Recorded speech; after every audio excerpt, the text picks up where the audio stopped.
Hit TV YouTube channels లో మీ వ్యాపార ప్రకటనలకు మరియు ప్రమోషనల్ ఇంటర్వ్యూస్ కోసం వెంటనే సంప్రదించండి. నమస్తే. ఎన్నో ఆధ్యాత్మిక కార్యక్రమాలు నిరంతరం మన ఛానల్లో కొనసాగుతూనే ఉంటాయి. చాలా అంటే చాలా విశిష్టమైనటువంటి వ్యక్తులు మనకి కలుస్తూ ఉంటారు. వాళ్ళతో ముచ్చటించినప్పుడు చాలా ఆనందంగా, మనసుకి చాలా ఆహ్లాదంగా అనిపిస్తూ ఉంటుంది.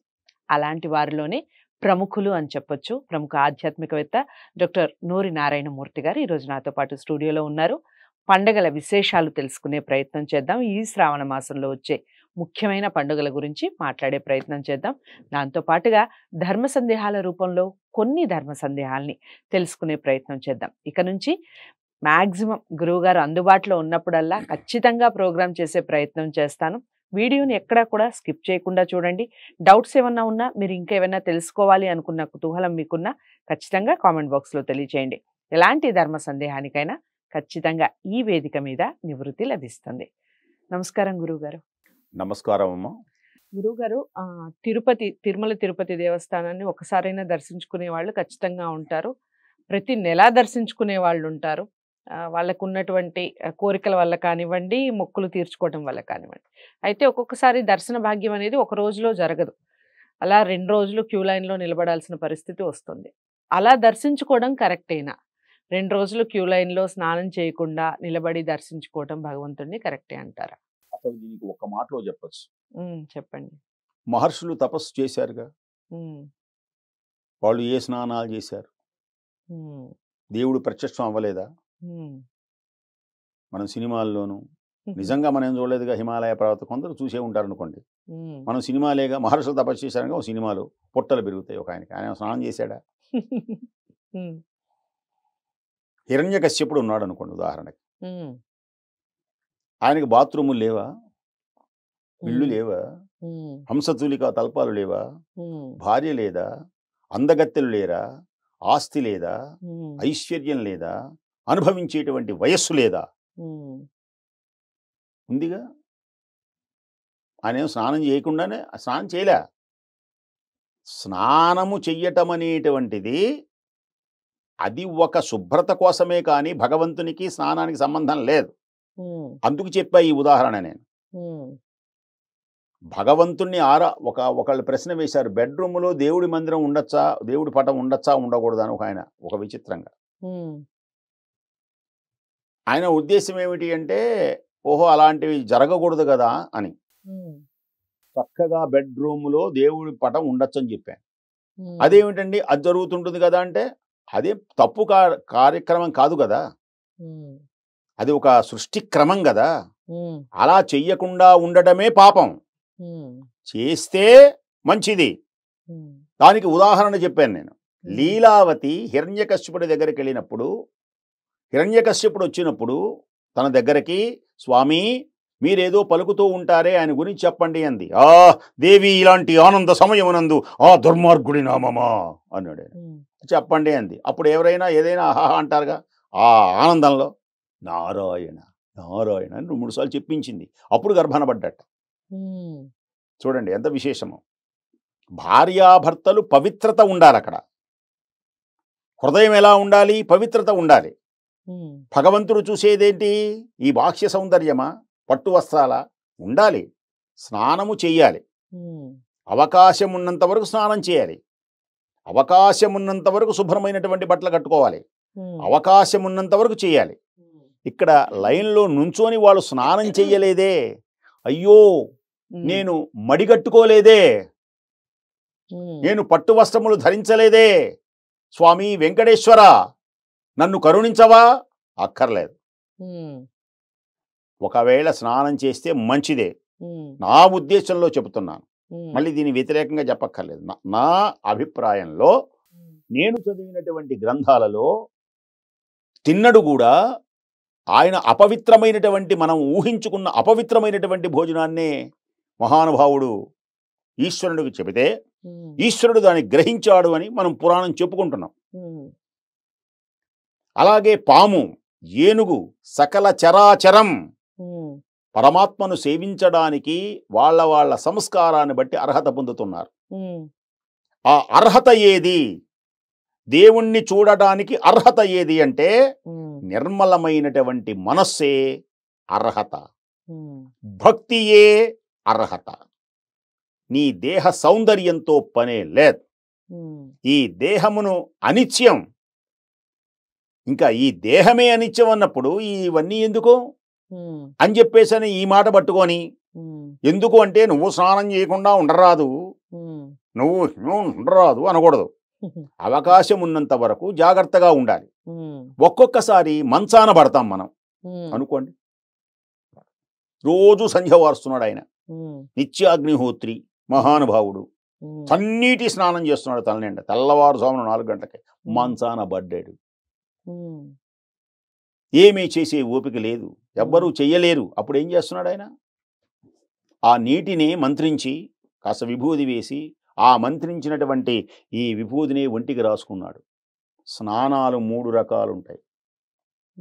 ఒకటి అభ్యంజన స్నానం, అకమర్షణ స్నానం, అవభృత స్నానం.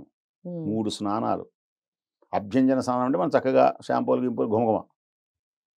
అకమర్షణ స్నానం అంటే ఏమిటంటే చెయ్యలేనప్పుడు, స్నానము చెయ్యలేనప్పుడు, వీలు కానప్పుడు, స్వామి నేను చెయ్యలేకపోతున్నానని కాస్త గ్లాసులో అంత విభూది వేసుకొని ఆ విభూదిని ఒంటికి రాసుకొని స్వామి అంటే అది స్నానమే. స్నానమే అది. అసలు స్నానం ఏమిటండి? స్వామికి ఏమర్పించాలి? కన్నీళ్లతో కాళ్ళు కడిగెద స్వామి. తెలుసునా?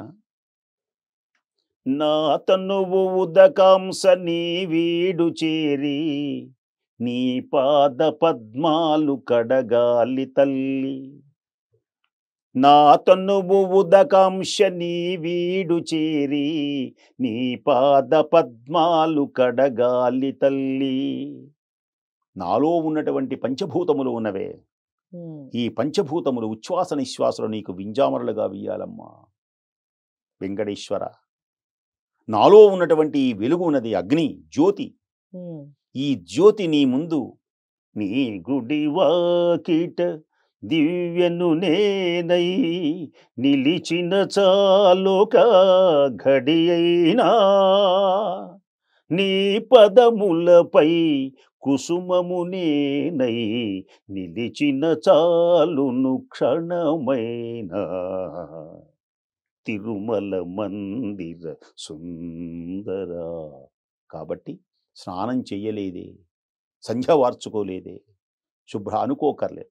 ఆ మనస్సు ఎప్పుడు కూడా ఆ వెంకటేశ్వరుని యందు మనస్సు లగ్నమైనప్పుడు నీకు తెలియకుండానే మనస్సు మలినం తొలగిపోతుంది.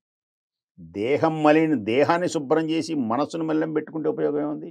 ఎన్ని తపస్సులు చేసినా, ఎన్ని యాగాలు చేసినా అన్ని నిష్ప్రయోజనమే. దేహము మురికిగా ఉన్నా, నల్లగా ఉన్నా, పొట్టిగా, అసలు నువ్వు అంగవికలుడవైనా తెలిసినా అన్ని పరమాత్మే చూసుకుంటాడు. తల్లి తండ్రి ఒకవేళ మూత్ర విసర్జన మలమూత్ర విసర్జనైనా భగవంతుని ఆరాధించడానికి అర్హుడే. దేనికని? తల్లి ఏం చేస్తుంది? చీదరించుకోదు. ఒంటి నిండా పొరలాడినా ఆ పొరలాడితే ఏమో పట్టు చీర కట్టుకున్నానని యావగించుకోదు, గబగబ వచ్చేస్తుంది. ఒక చిన్న ఉదాహరణ చెప్పి ఆపేస్తాను, ఎందుకంటే నాకు కొన్ని ఉదాహరణలు చెప్పడం నాకు ఇష్టం. ఒక ఆమె బారసాల చేసుకుంటున్నది అబ్బాయికి, ఉయ్యాల్లో పడుకోబెట్టింది, చాలా చక్కగా మంచి గుడ్డలు కట్టింది. కానీ వాడు అంతా రోత చేసేసుకొని పొరలాడుతున్నాడు. వాళ్ళ ఇంటికి పేరంటానికి వచ్చారు ఆడవాళ్ళు. జళ్ళ వేసుకున్నారు కొందరు, విరబోసుకున్నారు కొందరు, జుట్టు వేలాడదీశారు కొందరు, పెదవులకు రంగు వేసుకున్నారు కొందరు, బుగ్గాన రంగులు వేసుకున్నారు కొందరు, పూలు పెట్టారు కొందరు, పూలన్నీ ముందుకు పెట్టారు కొందరు, ఆ బో పట్టు చీరలు కట్టి అంటుచ్చారు. వచ్చి ఆ పిల్లవాడిని చూసి చీ అని కొంచెం దూరం వెళ్ళారు. ఎందుకంటే దుర్వాసన వస్తుంది అబ్బాయి దగ్గర. ఏదో అబ్బాయిని ఎత్తుకుందాం అనుకుంటే ఒక్కళ్ళు కాబట్టి ఒక అడవటం వెళ్ళిపోవడం, వరండాలో కూర్చొని చీ అని విసుక్కుంటారు. ఆ అబ్బాయి ఏడుస్తున్నాడు.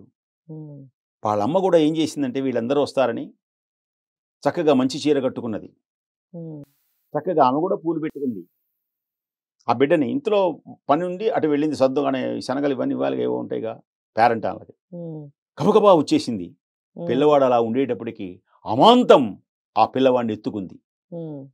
ఒంటి నిండా ఆ పిల్లవాడిదంతా మురికంతా పట్టు చీర కంటింది. మొత్తం భయంకరంగా ఉంది. అయినా సరే ఇసుమంత వాసన వచ్చిందని కానీ, ఏవగింపు కానీ, ఆమెలో లేనే లేదు. గబగబా వెళ్ళిపోయింది. ఆ పిల్లవాడిని బాత్రూమ్కి తీసుకెళ్ళి చక్కగా నులివెచ్చని నీళ్లతో మళ్ళీ శుభ్రంగా కడిగింది. ఆ దుస్తులన్నీ తీసివేసింది, ఆనందించింది, మళ్ళీ దుస్తులని వేసింది. తన కంటినటువంటి మలినాన్ని ఏవగించుకోకుండా ప్రక్కన పడేసి ఇంకో చీర కట్టుకొని వచ్చింది. ఇది భగవంతుడంటే. తల్లి దేవతని ఎందుకంటారు?